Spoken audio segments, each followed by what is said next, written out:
Assalamualaikum dan hai, nama saya Arisha binti Muhammad Syuaimi. Pada hari ini saya ingin membentangkan tentang perbandingan kurikulum di Malaysia dan Australia. Saya akan membentangkan tentang falsafah pendidikan kebangsaan di Malaysia.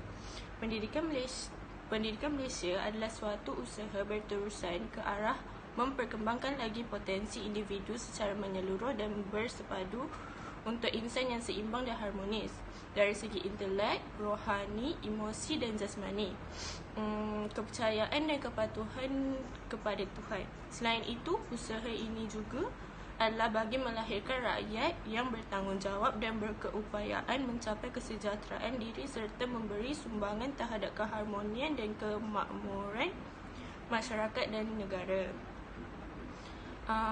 Falsafah ni dilahirkan melalui proses yang agak panjang, iaitu proses pembinaan negara, bangsa dan semenjak merdeka lagi. Idea pengubahan FPK ni telah dicetus selepas penerbitan laporan jawatan kuasa Kabinet pada tahun 1979.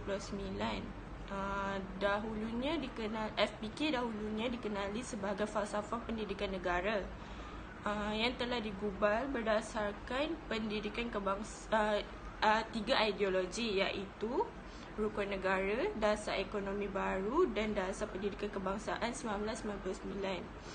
FPK digubal oleh pakar-pakar pendidikan secara teliti dengan mengambil berat keperluan-keperluan individu, masyarakat dan negara. Visi falsafah pendidikan kebangsaan di Malaysia ni ialah pendidikan berkualiti lisan terdidik negara. Misi falsafah dia, matlamat pendidik di Malaysia adalah sejajar dengan falsafah pendidikan kebangsaan. Matlamat pendidikan di Malaysia dapat ditinjau dari pelbagai aspek, iaitu individu, sosial, ekonomi, politik, perpaduan rakyat, pengurangan jurang perbezaan, penekanan pendidikan sains dan matematik dan pemeliharaan cara hidup demokrasi.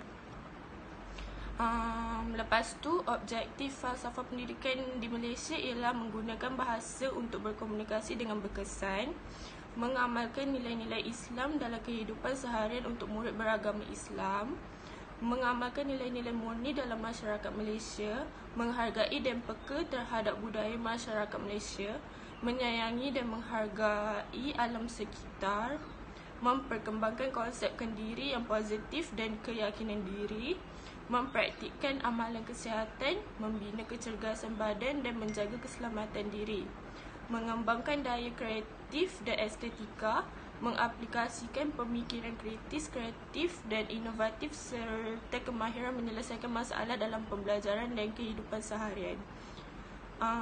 Kaedah pelaksanaan dia ada 3. Melalui eksperimen, perbincangan dan simulasi. Sekian dari saya akan serahkan kepada rakan saya yang membentangkan tentang falsafah pendidikan kurikulum di Australia. Terima kasih. Assalamualaikum dan salam sejahtera. Hai, nama saya Siti Norazira binti Muhammad Usni. Saya ingin membentangkan tentang kurikulum falsafah pendidikan kurikulum di Australia. Di Australia mempunyai Early Years Learning Framework, iaitu EYLF. Ia ialah suatu set piawaian, amalan dan prinsip untuk membimbing pekerja awal kanak-kanak dengan pendidikan yang berkembang dan perkembangan kanak-kanak berumur antara 0 hingga 5 tahun. Ianya juga ditubuhkan oleh Majlis Kerajaan Australia kerana bersempena dengan sektor awal kanak-kanak. Ia berdasarkan bukti empirikal yang besar dan menunjukkan bahawa tahun-tahun pertama kehidupan kanak-kanak adalah penting dengan pembelajaran dan perkembangan berterusan mereka. Objektif kurikulum di Australia ialah kesedaran tentang diri dan dunia sekeliling, membolehkan murid mengenal pasti persoalan yang boleh dikaji secara saintifik dan mengkajinya. Serta membolehkan murid menjelaskan fenomena yang melibatkan sains dan aplikasinya, dan akhir sekali keupayaan untuk menyelesaikan masalah dan membuat keputusan berdasarkan bukti yang tepat. Seterusnya ialah kaedah pelaksanaan kurikulum di Australia, iaitu kaedah bebas. Contohnya dapat menghubungkan ilmu dengan relasi dan menghubungkan pengajaran sains dengan pengajaran literasi di sekolah. Seterusnya ialah hasil pembelajaran di Australia. Yang pertama ialah kanak-kanak mempunyai jati diri yang kuat. ia mengenai pengalaman mereka yang terutama yang positif untuk termasuk perubahan dan pelayanan di mana kanak-kanak dapat belajar tentang diri mereka sendiri dan tumbuhkan keyakinan untuk meneroka dan belajar. Seterusnya ialah kanak-kanak berhubung dan menyumbang kepada dunia mereka. Apabila kanak-kanak berinteraksi dan mengambil bahagian dalam kumpulan mereka dapatkan mengembangkan kesemangat kekitaan dan mengetahui cara menjadi diri mereka sendiri. Seterusnya ialah kanak-kanak mempunyai rasa kesejahteraan yang kuat. Kesejahteraan ini dia merujuk kepada fizikal dan daripada aspek fizikal dan psikologi. Ia dikaitkan dengan daya tahan yang memberikan kanak-kanak keupayaan untuk menghadapi tekanan dan cabaran harian. Yang keempat ialah kanak-kanak adalah pelajar yang yakin dan terlibat. Kanak-kanak ini dia yakin untuk mencuba dan meneroka benda apa yang ada di sekeliling mereka, dan mereka akan menjadi peserta yang aktif dan melibatkan diri dalam pelajaran mereka. Yang terakhir ialah kanak-kanak ialah komunikator yang berkesan. Kanak-kanak dia berkomunikasi sejak lahir. Mereka menggunakan gerak isyarat seperti bunyi, bahasa dan komunikasi untuk membantu mereka memberitahu kepada orang sekeliling mereka. Seterusnya ialah 5 prinsip kurikulum di Australia. Prinsip yang pertama ialah hubungan yang selamat, hormat, menghormati dan timbal balik. Dengan memupuk hubungan yang selamat ini dengan memupuk interaksi positif dan sokongan emosi yang konsisten, pendidik membantu mengembangkan kemahiran, pengetahuan dan kesedaran kanak-kanak untuk berinteraksi secara positif dengan orang lain. Seterusnya ialah perkongsian. Perkongsian ini dia macam keluarga bekerjasama untuk membangun dengan pendidik untuk membangunkan kurikulum yang bermakna.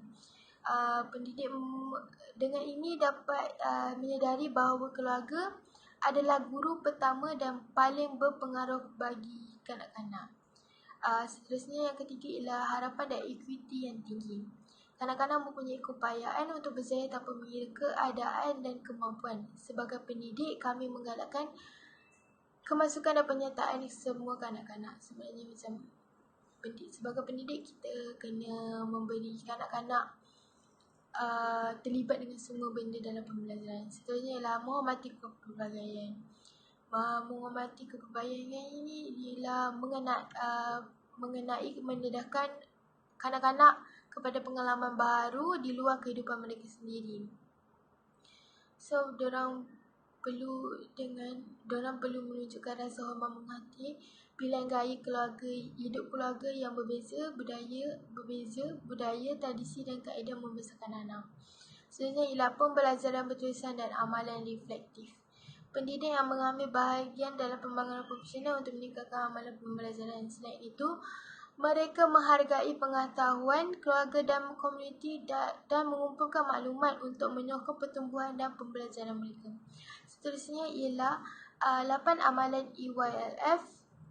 Amalan ini ialah strategi pembelajaran yang digunakan oleh pendidik untuk menerapkan prinsip dan mencapai hasil pembelajaran mereka.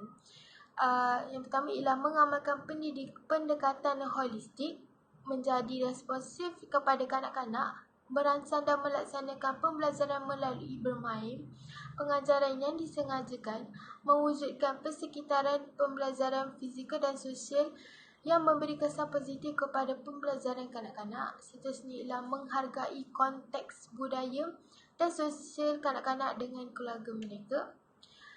Menyediakan kesinambungan dalam pengalaman dan membolehkan kanak-kanak mengalami peralihan yang berjaya. Akhir sekali ialah menilai dan memantau pembelajaran kanak-kanak untuk memaklumkan peruntukan dan untuk menyokong kanak-kanak untuk mencapai hasil pembelajaran. Seterusnya ialah pendekatan. Pendekatan ni antara kedua-dua negara ialah kedua negara menggunakan pendekatan yang sama, iaitu berkonsepkan belajar sambil bermain. Seterusnya ialah prinsip. Kurikulum di Malaysia dan Australia berpendapat bahawa prinsip kolaborasi yang melibatkan guru, ibu bapa dan komuniti akan membantu kanak-kanak menjadikan pembelajaran lebih bermakna. Seterusnya ialah strategi pengajaran. Pembelajaran kanak-kanak dilakukan secara inquiry, di mana kanak-kanak boleh menerangkan sendiri apa yang ada di persekitaran mereka. Dan akhir sekali ialah fokus. Guru menekankan perkembangan holistik kepada kanak-kanak yang merangkumi aspek jasmani, emosi, intelek, rohani dan sosial. Seterusnya, perbezaan kurikulum untuk umur kanak-kanak. Di Malaysia, peringkat umur kanak-kanak terbagi kepada dua. Yang pertama ialah taska 0 hingga 4 tahun. Yang kedua ialah prasekolah 5 hingga 6 tahun. Di Australia pula ialah peringkat umur untuk pendidikan awal kanak-kanak di Australia ialah 0 hingga 5 tahun. Seterusnya, yang terakhir sekali ialah pembahagian kurikulum.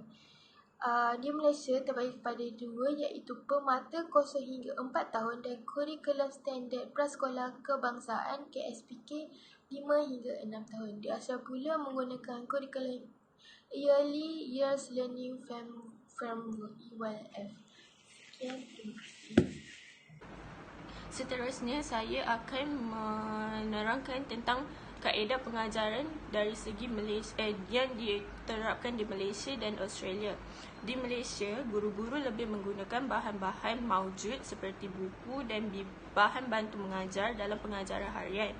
Di Australia pula, kurikulum EYLF menekankan penggunaan teknologi maklumat dan komunikasi. Contohnya, kanak-kanak menggunakan teknologi maklumat menyiasat idea dan meluahkan pemikiran mereka.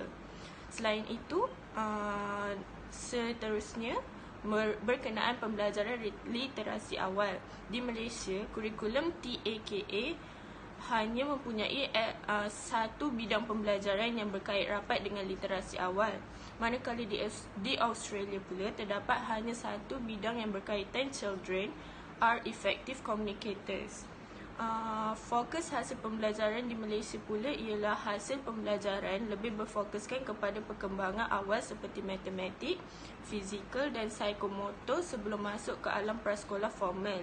Manakala di Australia pula, hasil pembelajaran lebih berfokus kepada perkembangan diri seperti kemahiran menyelesaikan masalah. Sekian daripada kami, terima kasih.